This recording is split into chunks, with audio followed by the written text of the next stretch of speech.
तो इस सीरीज में हम शुरुआत कर रहे हैं राहु के लिए, और अब देखेंगे प्रत्येक लगन के जब भी विभिन्न भावों में राहु स्थित होते हैं तो किस प्रकार के प्रभाव आपको राहु दे सकते हैं। ये मेष लगन के लिए वीडियो रहेगी जिसमें हम सबसे पहले प्रथम भाव के बारे में ही चर्चा कर रहे हैं।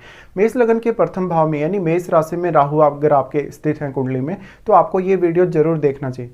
देखिए यहाँ राहु बैठे हैं मंगल के घर में, मंगल के घर में बैठे हैं तो यहाँ इसी एनर्जी को राहु मल्टीप्लाई करने की कोशिश करेंगे। तो यहाँ राहु वास्तव में आपके कितने मजबूत हैं, और साथ में बैठे हुए ग्रह को आप जरूर देखिएगा। यहाँ पे जो भी राहु के साथ ग्रह बैठा है वो भी काफी ज्यादा मल्टीप्लाई होगा और उसका असर आपके पर्सनैलिटी पर और आपके लगभग पूरे जीवन पर होगा।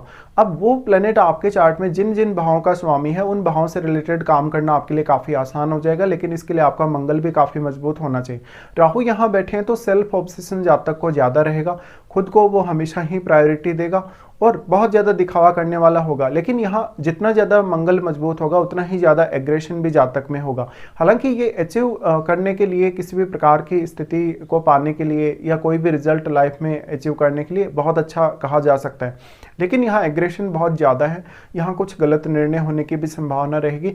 अब यहाँ आपको देखना होगा चंद्रमा पीड़ित है या नहीं चार्ट में। अगर चंद्रमा पीड़ित है, अच्छी स्थिति में नहीं है, या राहु शनि के प्रभाव में है, केतु के प्रभाव में है, तो आपको प्रॉब्लम्स हो सकती हैं। अब बट यहाँ लगन का जो राहु होगा ओवर कॉन्फिडेंस बहुत ही ज़्यादा देगा। साथ ही साथ जातक हमेशा हर मामले में अपने आप को ही प्रायोरिटी देता हुआ नजर आएगा। ऐसा जो राहु होगा अब आपके पब्लिक रिलेशंस के लिए काफ़ी अच्छा कहा जा सकता है। साथ ही साथ ऐसा राहु कहीं ना कहीं बहुत बड़ा योगदान करेगा आपके नेम फेम में और आपकी जो अभिलाषाएं हैं, आपकी जो इच्छाएं हैं उनको पूरा करने में। राहु की ये स्थिति है तो अब राहु के साथ जो भी बैठा हुआ ग्रह होगा उसका भी बहुत ही स्ट्रांगली इम्पेक्ट आपके पर्सनैलिटी पे और आपके लगन पर पड़ेगा, इसलिए उस ग्रह को भी आपको जरूर देखना होगा।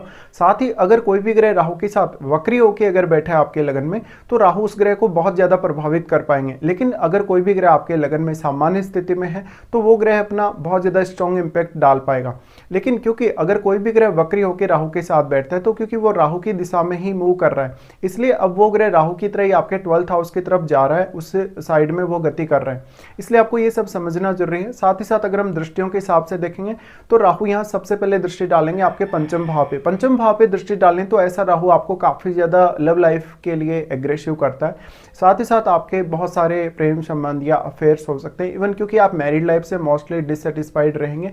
यहाँ फायरी साइन में राहु है तो बहुत बड़ी बड़ी अपेक्षाएं और बहुत बड़ी बड़ी इच्छाएं देगा, इस वजह से आपको काफी ज्यादा प्रॉब्लम्स आएंगी। राहु की दृष्टि जो पंचम भाव पर पड़ रही है इसकी वजह से आप अपने इमोशंस को कैसे कंट्रोल करते हैं, आप अपने एग्रेशन को कैसे रोकते हैं, लाइफ में कितने ज्यादा आप रियलिस्टिक रहते हैं, उतना ही आपको फायदा होगा। राहु की दृष्टि जो पंचम भाव पर पड़ रही है वो आपको शुरुआती शिक्षा में व्यवधान दे सकती है, संतान को लेकर बहुत बड़ी बड़े विचार या बड़ी बड़ी अपेक्षाएं दे सकती है।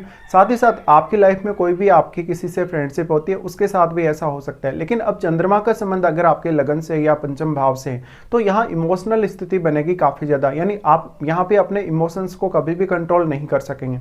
साथ ही अब पंचम घर के स्वामी सूर्य हैं तो सूर्य का भी मजबूत होना काफ़ी ज़्यादा जरूरी है। साथ ही ऐसा राहु आपको टैलेंट बहुत ज़्यादा देगा। पंचम भाव पर जब राहु दृष्टि डाले तो क्रिएटिविटी भी बहुत ज्यादा दे सकता है। अगर शुक्र का संबंध आपके पंचम भाव से है या चंद्रमा का संबंध आपके पंचम भाव से तो आपकी क्रिएटिविटी और टैलेंट के बढ़ने के और भी ज्यादा चांसेस बन जाते हैं। लेकिन राहु के साथ जो ग्रह आपके लगन में युति कर रहा है वो ग्रह बहुत ज्यादा इंपैक्ट डालेगा वास्तव में। इसके साथ ही फिर राहु का दृष्टि रहेगा सप्तम में जहां पे केतु बैठे हैं। अब राहु यहाँ केतु पर उतना अधिक प्रभाव नहीं डाल सकते क्योंकि राहु और केतु के मध्य 180 डिग्री का एंगल हमेशा हमेशा के लिए बना हुआ रहेगा। इस वजह से कहीं ना कहीं अब जो राहु के साथ बैठा हुआ प्लेनेट है वही यहाँ केतु को और केतु के साथ बैठे हुए ग्रह को सर्वाधिक रूप से प्रभावित कर पाएगा। तो आपको यहाँ केतु के साथ बैठे हुए ग्रह को भी देखना होगा क्योंकि उस ग्रह का इंपॉर्टेंस भी आपकी लाइफ में बहुत ही ज्यादा है, और क्योंकि केतु ने उस ग्रह की एनर्जीज को बहुत ज्यादा एब्जॉर्ब किया है इसलिए उस ग्रह की एनर्जी को आपको बढ़ाने की आवश्यकता है वास्तव में।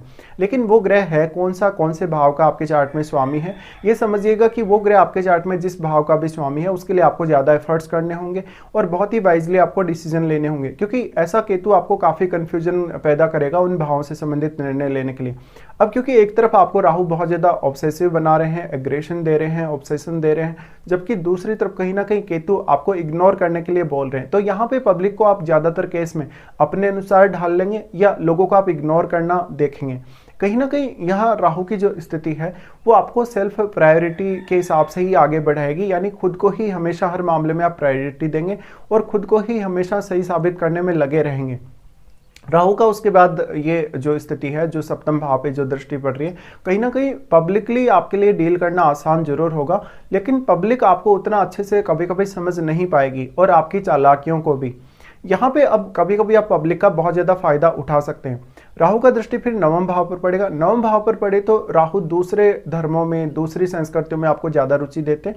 इवन अगर लग्नेश का संबंध आपके 12th हाउस से है, या लग्नेश का संबंध यहाँ राहु से है, या 12th लॉर्ड का संबंध राहु से है, या 12th लॉर्ड का जो संबंध है वो कहीं ना कहीं अगर 12th हाउस से ही है, तो हो सकता है आपका फॉरेन सेटलमेंट भी हो, लेकिन इसके लिए आपकी महादशा भी बहुत ज्यादा मैटर करने वाली।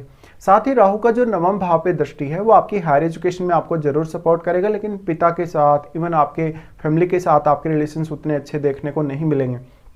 लेकिन ये बात जरूर है कि राहु अगर लगन में बैठे तो जातक अपनी जिद के हिसाब से ही चलेगा लाइफ में, और वो जो चाहेगा उसको वह अचीव जरूर करेगा, लेकिन यहाँ रियलिस्टिक रहना भी उतना ही ज्यादा जरूरी होगा। राहु की दृष्टि जो नवम भाव पर पड़ रही है वो आपको कभी कभी बहुत ज्यादा आध्यात्मिक बना सकती है, लेकिन जातक क्योंकि अपने हिसाब से ही काम करेगा, वो किसी की सुनेगा नहीं, तो किसी की भी एडवाइस आप नहीं मानेंगे। आपके जो भी गुरुजन होंगे या जो भी आपको गाइड करने वाले होंगे उनके साथ भी आपके रिलेशंस काफी ज्यादा बिगड़ेंगे। अगर मान लीजिए नवम भाव में कोई फायरी प्लैनेट बैठा है, उस केस में आपके पिता के साथ आपके मतभेद होने के चांसेस और भी ज्यादा बढ़ जाते हैं।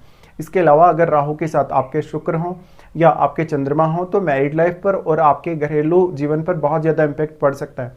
इसके साथ साथ अब राहु के साथ बैठा हुआ ग्रह तो आपको प्रभावित करेगा ही करेगा, लेकिन आपके लगन पर जिन जिन ग्रहों का दृष्टि है उन ग्रहों को अवश्य देखेगा, और वास्तव में वो ग्रह आपके चार्ट में कौन से भाव में बैठे हैं जहां से वो यहाँ दृष्टि डाल रहे हैं। इसके साथ साथ अब जिस भाव का भी स्वामी यहाँ राहु के साथ होगा उस भाव से रिलेटेड आपको डिसीजन लेने में कोई भी परेशानी नहीं होगी, लेकिन आप रियलिस्टिक नहीं रह सकेंगे, बहुत ज़्यादा ऑब्सेशन में रहेंगे, बहुत ज़्यादा तीव्रता के साथ काम करेंगे, तो कभी कभी आपसे कुछ गलतियां भी होंगी और उन गलतियों की वजह से आपको बड़े नुकसान भी होंगे, क्योंकि आपके एट द एंड जो निर्णय होंगे वो गलत होंगे कभी कभी। अब यहाँ पे आपको राहु को एक्चुअल में देखने के लिए यहाँ मंगल को भी देखना पड़ेगा, क्योंकि मंगल इनके डिस्पोजिटर हैं। अगर मान लीजिए लगन में कोई ऐसा प्लेनेट बैठा है राहु के साथ, जैसे बुध जैसा ग्रह है, इवन शुक्र जैसा ग्रह है, तो वो आपकी पॉपुलैरिटी को और आपके नेम फेम को बढ़ाने के लिए बहुत ज़्यादा अच्छा साबित होगा। अगर मान लीजिए एग्जाम्पल के लिए किसी का अगर बुध बैठा हो तो ऐसा जातक टैलेंटेड बहुत ज़्यादा होगा, हालांकि एग्रेशन उसमें होगा, लेकिन डिसीजन लेने के मामले में भी जातक बहुत टैलेंटेड होगा। पर यहाँ पे अगर हम बुध को देखें तो बुध फिर 3rd लॉर्ड है और 6th लॉर्ड है, तो 3rd हाउस से डील करना और 6th हाउस से डील करना आपके लिए फिर आसान होने वाला है। इसी तरीके से यहाँ पे शुक्र के बैठने से प्रभाव एकदम अलग होंगे, क्योंकि शुक्र आपके चार्ट में 2nd लॉर्ड है और 7th हाउस के भी वो स्वामी है, इसलिए 2nd हाउस और 7th हाउस के कार्यों को लेकर आपका ऑब्सेशन बहुत ज्यादा बढ़ जाएगा। तो यहाँ मैरिड लाइफ के डिस्टर्ब होने का खतरा बढ़ जाता है।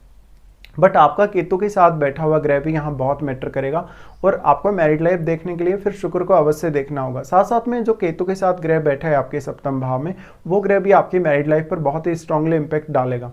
तो यहाँ पे ऐसे जो जातक होंगे वास्तव में खुद के बारे में सेल्फ सेंटर्ड वो ज़्यादा होंगे, खुद के बारे में ही सोचने समझने वाले होंगे ज़्यादातर, और पब्लिक के लिए वो उतना ज़्यादा वैल्यू नहीं देंगे कभी भी। तो ये स्थिति रह सकती है। अब आपको यहाँ महादशा अगर राहु की है तो ये फॉरेन सेटल होने के लिए प्रेरित कर सकता है, लाइफ में बहुत ज़्यादा सक्सेस पाने के लिए प्रेरित कर सकता है, और जो भी प्लैनेट यहाँ बैठेगा उसी हिसाब से अब वो उस प्लैनेट के गुणों को मल्टीप्लाई करेगा राहु, तो आपको उस ग्रह को अवश्य देखना चाहिए।